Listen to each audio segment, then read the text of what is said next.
Hi, it's Vic. Welcome back to my channel, and today I'm sharing with you a super fun Halloween card. So here I've just die cut a piece of white card using the Sunny Studio stamps die, and I've just got some Distress Oxide, and I'm going in with my Time for Tea beautiful blender brush, and I'm just applying the ink to the bottom of the card.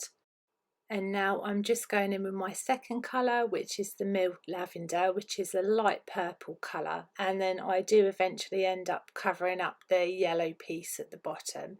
So now I've got some Dusty Concord, and this is a nice purple colour, great for Halloween.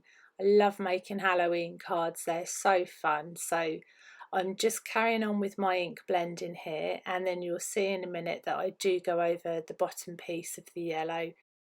And then I'm going to carry on blending until all the colours are nicely blended together. And then for my last bit of ink blending, I've got some Distress ink in Black Sot, so I'm going to be applying this to the top part of the card and also the bottom and the edges. Next I've got some Dina Wakley gesso, so I'm applying this to my card, and now I've gone ahead and die cut some of the pieces that I'm going to be using for my card. And how cute is that ghost? It always makes me smile. So now I'm just adhering some black card to the back part of the pumpkin, just so you can see that it has eyes and a mouth and there's no hole there.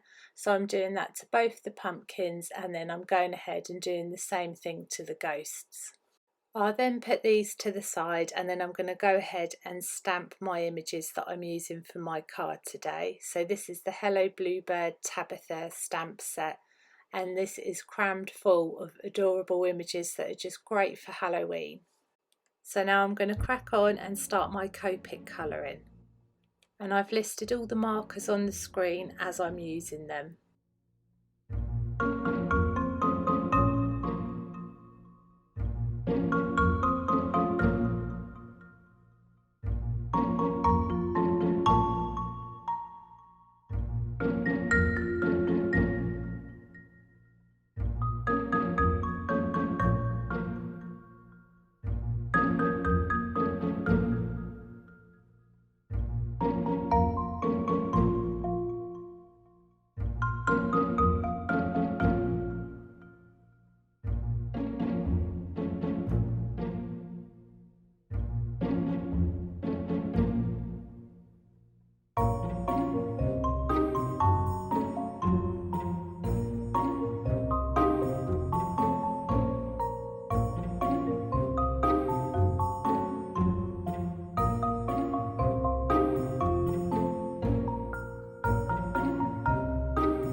So now my colouring's complete. I've got this lovely sparkle print card, which is Papermilldirect, and I'm going to be using that for my card today. So I've also got some black card here, so I'm just stamping out my sentiment. So I've used Versamark ink for this, and then I've got some white embossing powder that I'm just going to sprinkle on top, and then I'm going to heat set this with my heat gun.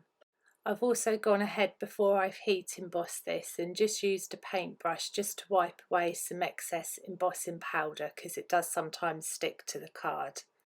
So once my sentiment's been heat embossed, I'll then trim this down and use my paper trimmer to do this, and then I'm going to just go ahead and just roughly place where I want all the images onto my card.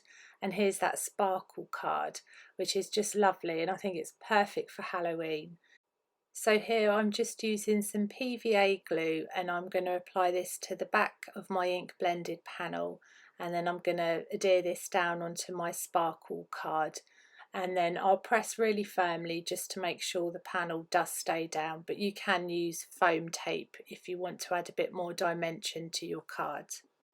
I'll then leave this to dry for a little while, maybe 20 minutes, and when that's dry I will go ahead and start figuring out where to place all my images.